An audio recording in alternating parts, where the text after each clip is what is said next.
My name's Bruno, and I'm going to be talking to you guys today about how machines learn. But before I do that, I'm going to tell you a bit about my story and how I got into science. So I'm actually from a place called New Zealand. I'm going to give you guys a few seconds. This is the world map, and I want you to guess where on the world map New Zealand is. I'll give you a few seconds. And so New Zealand is actually all the way. Oh, I see you guys are annotating it. That's great. New Zealand is, yep, all the way down there on the other side of the world. And somebody said it in the chat, but people from New Zealand are actually called Kiwis. And you guys know kiwis as this, but to me, this is a kiwi fruit. And what an actual kiwi is this. And now, if you guys are ever feeling down in the dumps or feeling down, just remember that our national bird can't even fly. It doesn't even have wings. New Zealand is a pretty cool place. It's got 25 million sheep.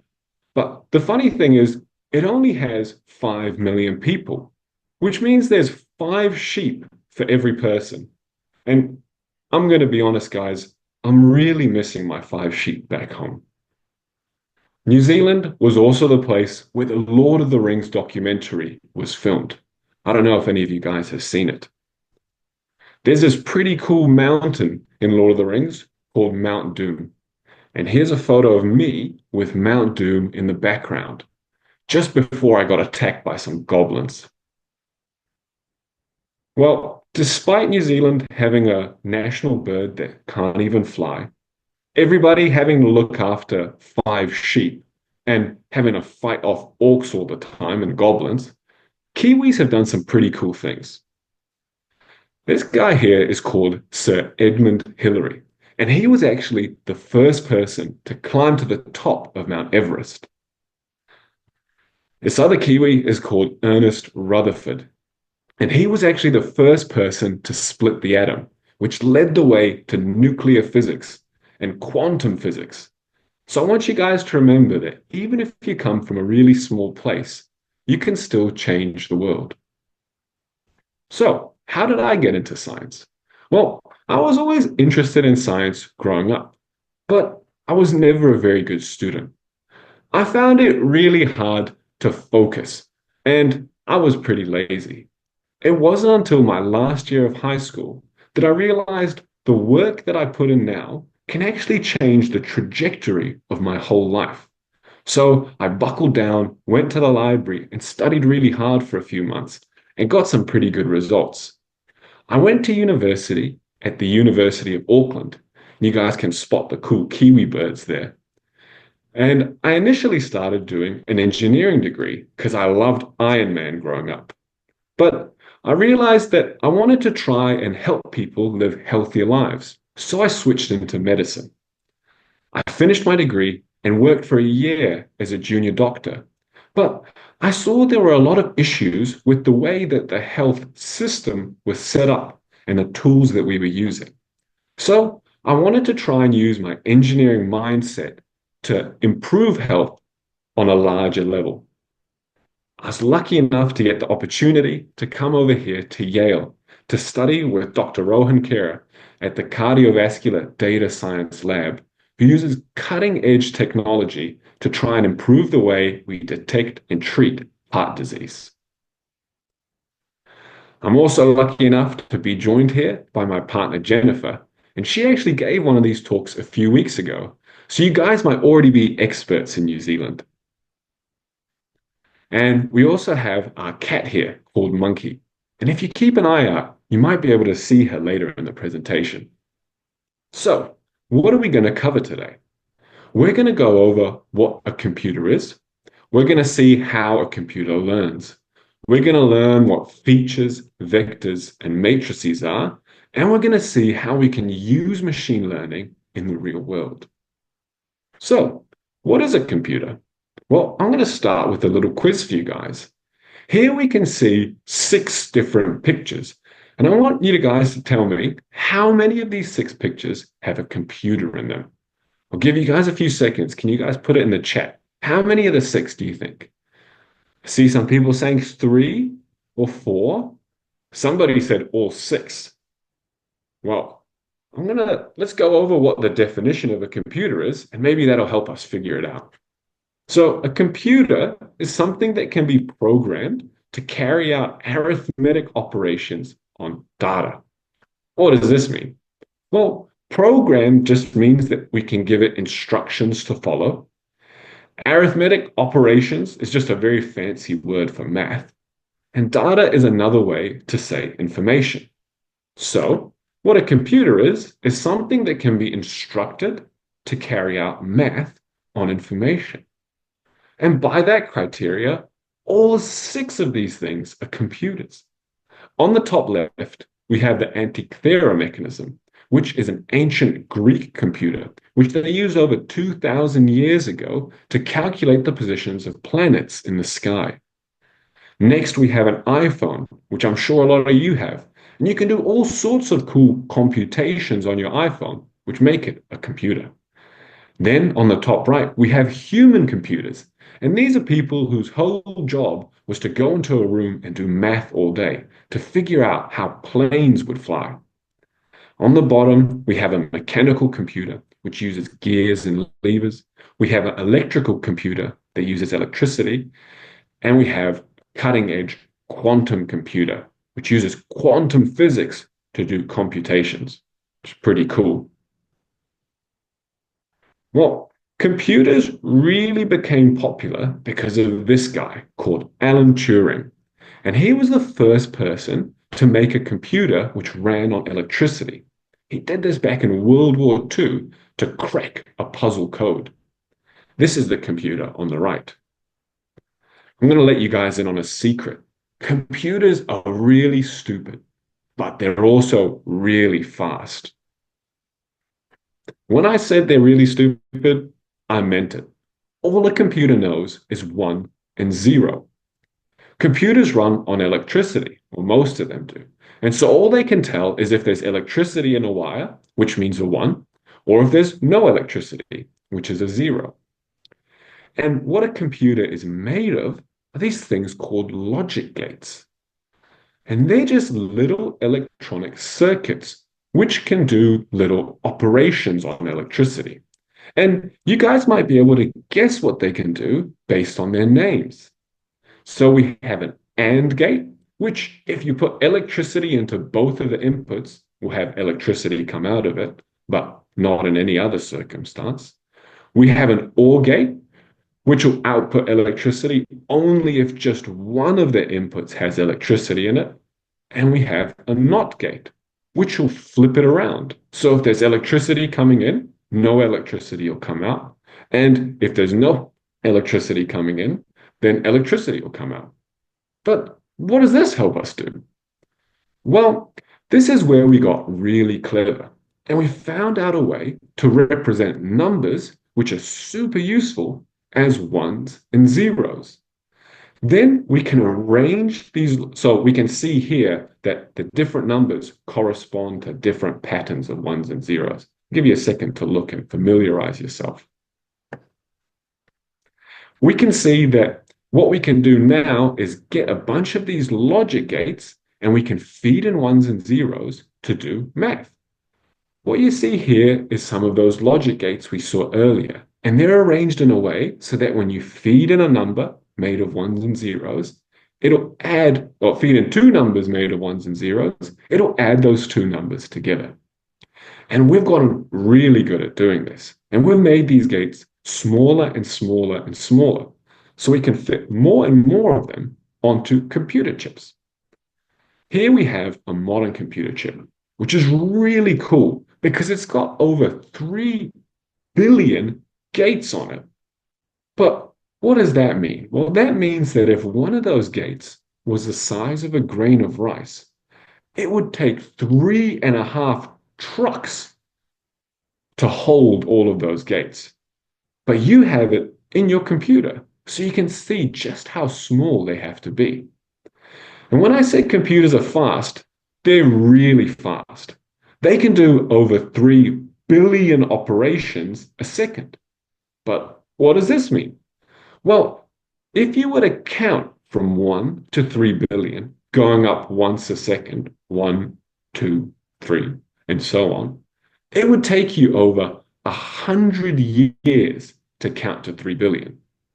But a computer can do it in just 1 second. That shows you how fast they are. But what can we do with this? Well, the first thing we can do is what we call programming.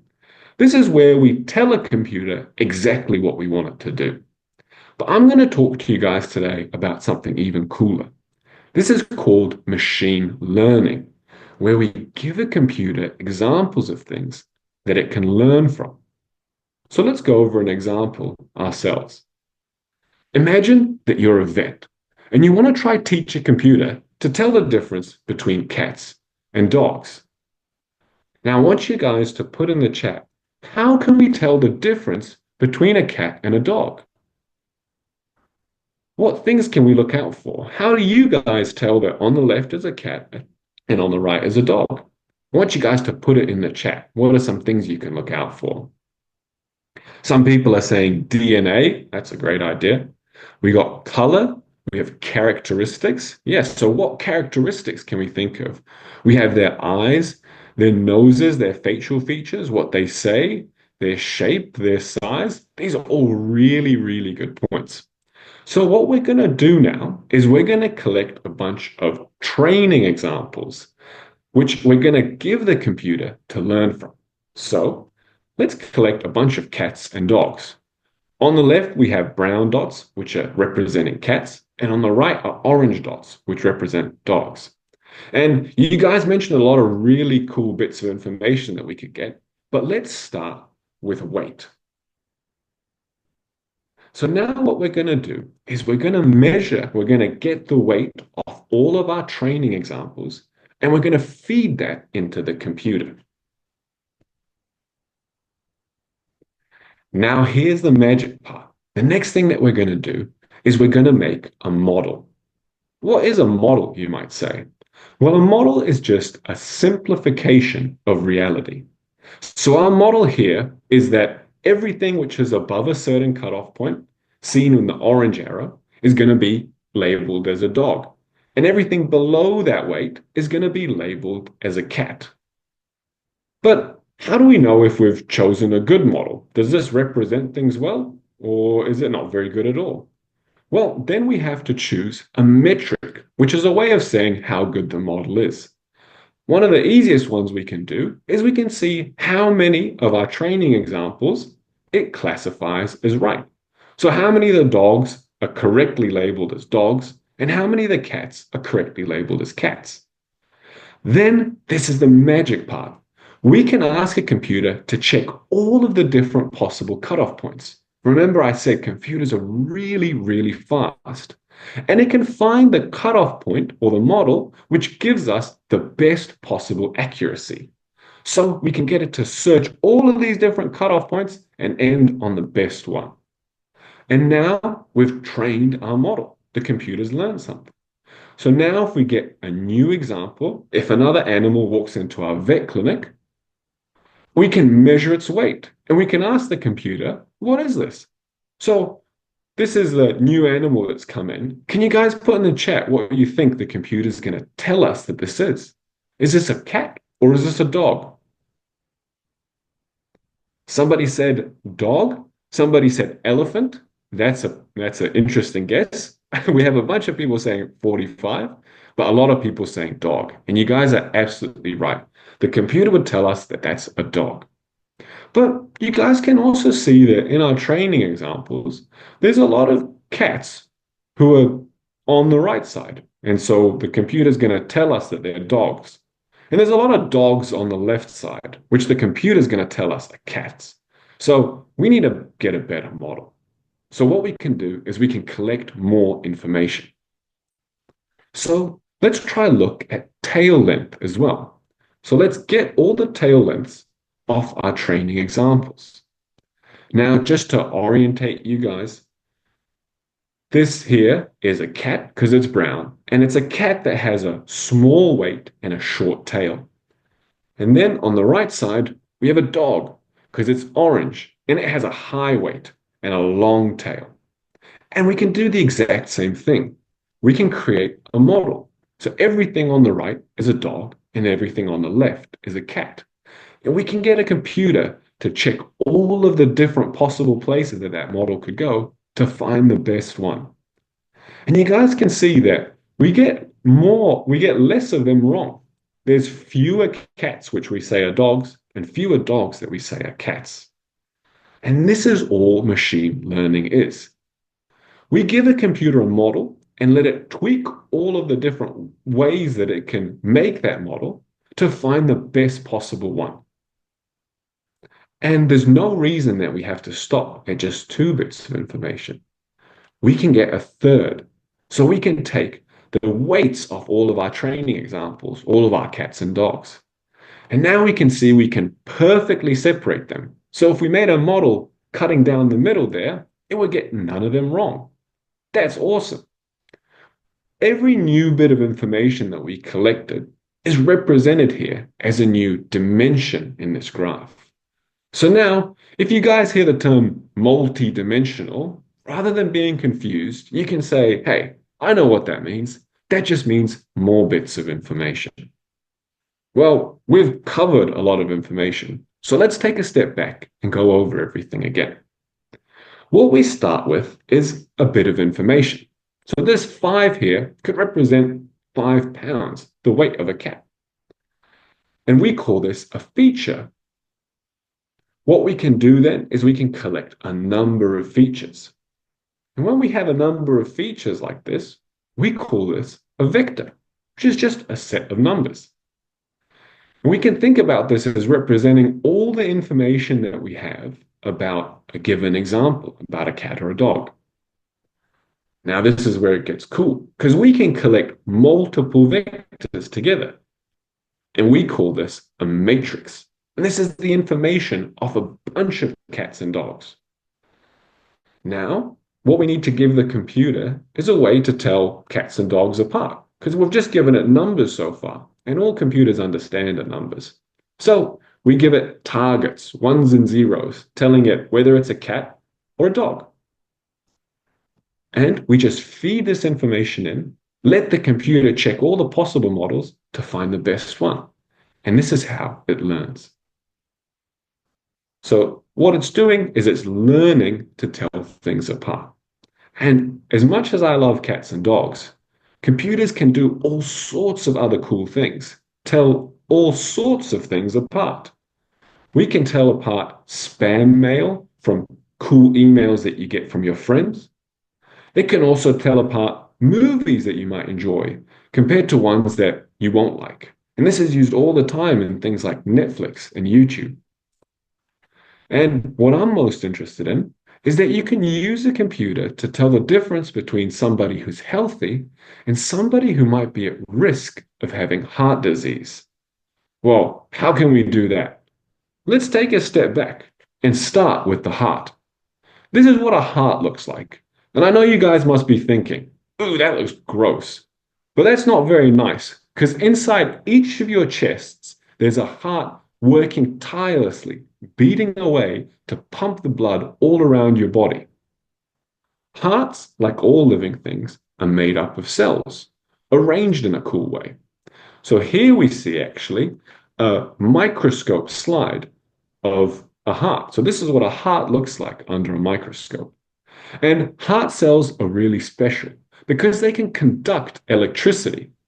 And when they conduct electricity, they actually shorten and contract. Now, I said that heart cells are arranged in a really cool way. Well, they're arranged in a way that when they conduct electricity, they do a sort of elaborate dance, which allows it to pump blood around the body.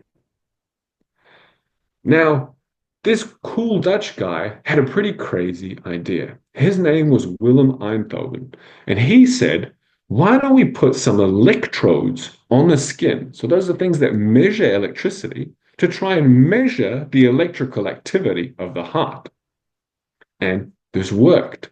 We can see here that the different ways that the heart pumps can be measured on the skin. And we call this an ECG, or an electrocardiogram.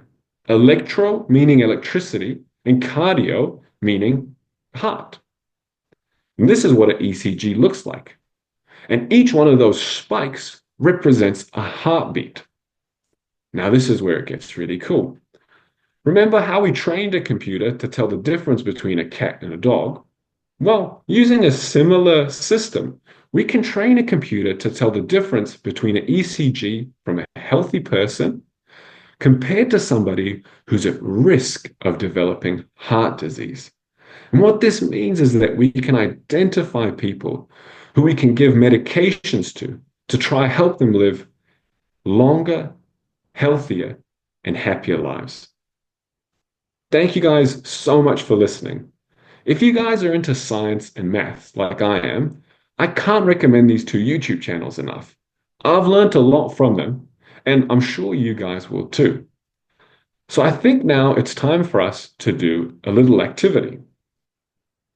We're going to go to a website called Teachable Machines. I'm going to stop sharing my screen and give you guys a link which you can follow.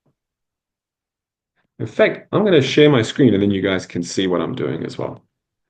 So this is a website which is actually going to let us train our own machine learning model, just like we talked about before. And so what we're going to do is we're going to do the exact same thing that we went over. We're going to learn to tell the difference between a cat and a dog. So what I want you guys to do is, I think an easy place to do it is, let me just move this 1 second. If you guys go to this website here called Pixels, I'll post a link in the chat. And I want you guys to try and find pictures of cats and dogs, or you can actually take them with your webcam on your laptop. So we're going to go over here. We're going to search for a cat. And then we can download a photo of a cat. And then we can also search for a photo of a dog and download a photo of a dog. So you guys can follow along with this while you're listening. We got two dogs. Get some bang for our buck here. And now if you go over here, you'll see two buttons back on the teachable machines. If you go webcam, you can take a photo of your webcam. Maybe you have a cat or a dog at home that you can take a photo of. Or you can upload from your computer the photos that you just downloaded. So what we're going to do is we're going to give the computer these training examples. Yeah, exactly, Lester. You can use any photo that you have on your device. You might already have saved some photos of some pretty cool cats or dogs. And when you're going to feed in these examples, we're going to make sure that we do it the right way around. So we've done it wrong here. So I've accidentally put a dog as a cat. So we're going to fix that. And then we're going to feed in a photo of a dog as well. And so I want you guys to do this, but I'm going to let you in on a secret that more examples that we give a computer to learn from, the better it does. So don't just collect two like I have. Try collect a bunch and try collect examples that are different. So cats of different colors from different views and upload them here. And then we're going to go ahead and try train a model. And I have some examples which I've kept hidden from you, and we're going to see how well your model does. Awesome. So I'll give you guys 10 minutes to do that. And then we're going to go through together. And I'll give you guys the examples that you can check how good your model does from. Well, what you can do is, yeah, and Lester's also said, you don't have to train a cat or a dog. That's just my example, and we'll have a test set. But if you have a cool idea about something that you want to teach the computer about, like the difference between a cup or a pen, or the difference of you making different faces even, you can just upload those photos. That's the beauty of it. A computer can learn to tell the difference between anything, really. So what I did is just take a bunch of pictures of either a bottle or a juice. And so with your webcam, it's very easy. You just click on webcam, and you press record, and it takes a lot of pictures in a row. And so now you can see I did that. I trained the model, and then so now it's looking at whatever's on my webcam and it's categorizing it. And so if I put the juice back, right, it'll say 100%. This is definitely a juice. But if I put the bottle back, Now it switches. It's a little bit finicky. Wait, now, okay, now it needs to be certain zoomed out. I think if I put it too close, maybe because of the color, it starts to think that it's the other thing. But if it can see the full thing, it knows that it's the bottle. And so that's the kind of thing you can do with the webcam. So keep playing around with it Awesome. and find some stuff to use it on. Perfect. Thank you so much, Lester. And so I think if you guys haven't already, if you've collected your examples, we can press train and we can train the model. And now I'm going to give you guys what we call a test set, which is examples that you can test your model on. So um, here's a link to a Google Drive. I'm just going to post it in the chat for everybody. And there's going to be 5 photos there. There's going to be some photos of some dogs and some photos of some cats. And now I want you guys to download those and upload them one by one. So we can get our using the same thing, we can choose our images, and now we can upload cat one, and we can see if my model's done well. And it's done really well. We think there's a 98% chance that it's a cat. So I want you guys to follow along and see how well your model does. And then we're going to upload cat two. So let's see if, ooh, so this is monkey and my cat. And my model actually thinks that she's a dog, which is a little bit rude if you ask me, but that's okay. Now we're going to get and check cat three. So you guys can follow along with me. So this is another cat, and this one is again 95% sure that it's a cat. So that's done really well. Okay, let's see if it's able to tell the difference. Well, if it's able to detect dogs. Wow, okay, so now we uploaded a German Shepherd here. We can see it's got a 91% chance of thinking it's a dog. Jessica just put a really good point in the chat. She said, I think it thinks monkey, or it thinks monkey is a dog because of the color. And I think that's a really good point. So remember, the machine can only use what we tell it. So we give it these examples to learn from. And we can see that it's kind of learned that dogs might be darker colored because all of the cats that we put in were very light colored, gray or white. And so when it sees monkey, it says, I think that's a dog, not a cat. Monkey cat dog from yeah, that might be the new name that I have to give it. Okay, and we're gonna try that final dog and we'll see what our model says. Ooh, so now it's 59% sure. So it's just a bit more confident that it's a dog instead of a cat. So the model that I trained got 4 out of 5 of them correct. I want you guys to post in the chat if you are following along how many of the 5 you got correct. And Pav saying probably because he looks shorter and fluffier. And I think that's a really good point. So this is a smaller dog. So maybe that's why I got a bit confused. Well, that's why it's not as certain whether it's a dog or a cat. And I got 3 out of 5 correct. That's really good.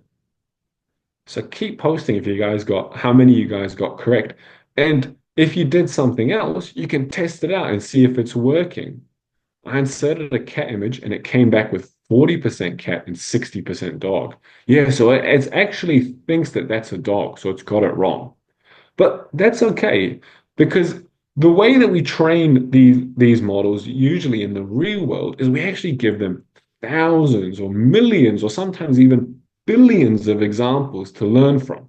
So don't feel bad if your model didn't do very well. You can keep giving it more information and it'll get better and better. I'm just gonna pick out a few questions um, to ask our speaker. They can be about machine learning, about Bruno's research. And so just type them in the chat. We'll pick out a few questions.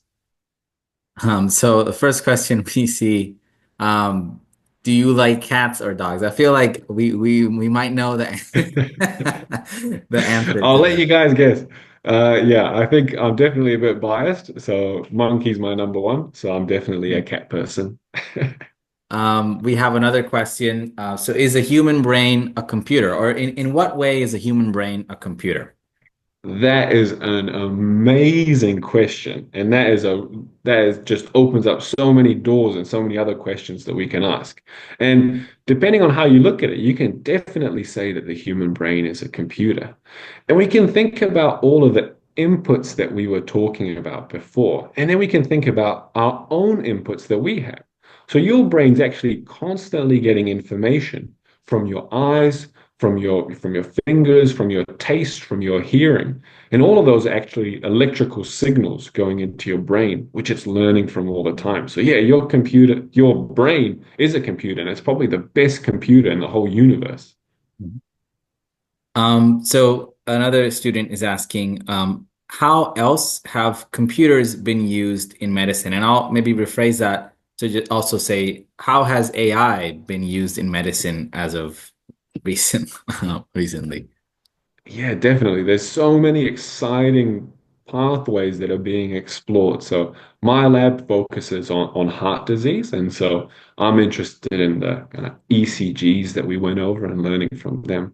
But there's all sorts of different things that we can learn from. Anything we can really measure, we can learn from. And so people have used AI to measure brain waves to detect different brain states and people who might have risk of different brain diseases. We can also test different blood results to check for heart disease or for a number of other diseases. So essentially, any disease we can use AI to learn about it. It just is about collecting information that's useful to learn about that disease. And so I think heart disease is a very common cause of, harm, sadly. And so that's where a lot of effort's being put in, but also lots of cool work is being done on brain diseases and diseases of the gut and diseases of the bones. And so machines are being taught how to read ECGs, how to read EEGs, which is a electroencephalogram, I think, which means like electricity and then brain.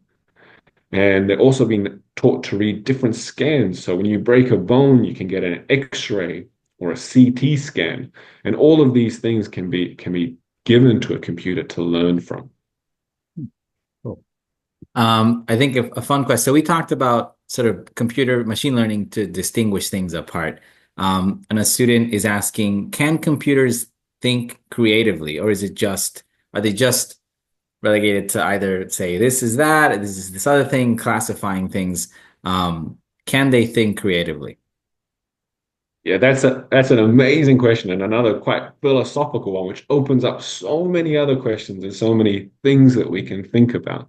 And so I think the way that people are thinking about this is actually evolving and changing. And I think if you ask people this question, 10 years ago or even just 2 years ago, really, most people would say, no, computers can't do that.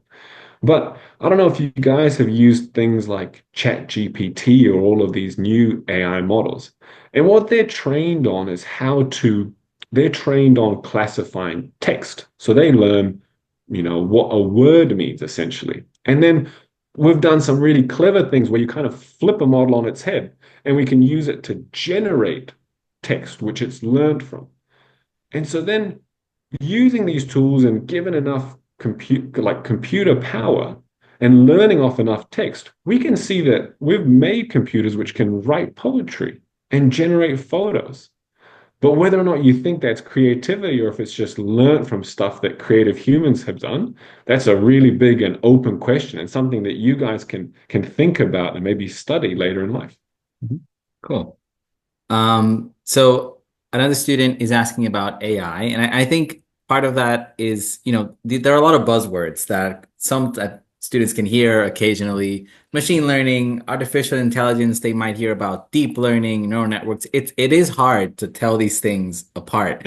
Um, how is machine learning related to artificial intelligence or related to deep learning? How are those things, can they start telling what is what? Yeah, definitely. And that's a really good question and something I think a lot of people who work in the field get confused by, and there's no real clear-cut definition. The way that I like to think about it is that we're teaching these machines, so computers, how to learn. We're teaching it how to do things. And whenever we teach it how to do something which a human can do, which, you need intelligence to do, then that's sort of artificial intelligence. We're teaching a machine how to learn. And so machine learning is this sort of big umbrella term, and artificial intelligence kind of overlaps in it a lot. And then another phrase which you guys will hear a lot is called deep learning. And so the models that I told you about, where you just pick a cutoff point and wiggle it around, that's the basis. That's really important. But we've gotten a lot smarter. So we can train more and more complex models. And so we can train models which have, like, instead of just a few things that we change, can have thousands or millions of things that we can tweak and adjust. And we call those deep learning models. And some of those, well, most of them are actually made in a way which kind of resembles the human brain. And these are called neural networks. So if you can look up on YouTube, there's a bunch of videos about this, and it's super interesting. And you can learn what neural networks are and how they look like the human brain. So just really quickly, I think there was a point earlier, whether our brain is a computer. And to that, I think it's really interesting that a lot of the cool computer stuff that's happening now is done by learning from our brain. Mhm. Right. Um, so we have a question on sort of coding languages. So I think they're asking, so the first computer, or whenever we had a computer that was reasonably good at doing things, it was probably coded with some sort of language. And eventually we start having things like JavaScript and different other programming languages that we use day to day to do research, to program websites and things like that. I think the question gets to, well, how does the computer understand this language in the first place that we are now using? That is such a good question. And that's one of the things where things have gotten so complex. We've learned how to do things really well. And there's a really cool quote that I like, which is a sufficiently advanced bit of technology is indistinguishable. You can't tell the difference between that and magic. And I think what's happening in the computer really does look like magic. But when we think from like a physics point of view, what actually happens, how we tell the computers, all they know is ones and zeros. So when you type in a language, we give that into the computer. And then some clever people in the past have written these ways to translate those instructions into ones and zeros that the computer can understand. And this is called assembly, and it goes down to machine language, which is just ones and zeros. So all of those different languages, so like JavaScript and Python and Fortran and C, there's hundreds or maybe even thousands of different languages. They're just different ways of translating sort of human text down into ones and zeros that the computer can understand to get it to do things. Right. So we have time for a few more questions. I see one in the chat on, so why use binary? Why not use some other thing? And that might be some of the stuff you mentioned before, but it's a good question. Why not use So some yeah, other way of doing it's it? a great question. We have all these numbers. Why do we just use one and zero? So this comes back to what I said, and I was a little bit mean when I said this, but computers are quite stupid. And so this means that because we're using electricity, when we get down to the smallest level, all we can tell is whether there's electricity in a wire, which is a one, or if there's no electricity in a wire, which is a zero. There's no real other option. And so this is called a digital computer. And digit means one or zero here. And I've simplified things a little bit. And so if you think about the computers that I showed, which were made out of gears and levers, those mechanical computers, or like that Antikythera mechanism, there you go. So these actually did computations using gears and levers. And so they didn't use one and zero. They represented information in a different way and did things in a different way. So the reason we use ones and zeros is because we're using electricity, which is one or zero. And then the other cool thing is that these boundaries are being pushed. So this is where a quantum computer comes in. And I'm speaking way above my pay grade here. I don't understand the physics behind it, but this a real simple way that I've been told is that it can learn one and zero and then positions in between using quantum states. So it can use more information to do really cool calculations. Very cool. I also do not know what is going on, but I love hearing about it. So thank you so much for all the questions. And I think we're coming up at the end of our time. But of course, thank you to our speaker. I think it was a great talk. You all had great questions, great comments. Thank you all for coming to this last session for Exploring Science. And Bruno, if you want to say something, sort of send them off. Yeah, of course. Thank you guys so much for listening. And you had some really good questions. And based on the Jeopardy answers that you were getting at the start, you guys are much smarter than me. So keep keep working, keep trying, keep exploring your interests. And I'm excited to see what all you guys get up to in the future. All right. Thanks, everybody. So the talk will be uploaded to our YouTube channel. And thank you. Join us for next semester's Exploring Science. We'll be back in a bit.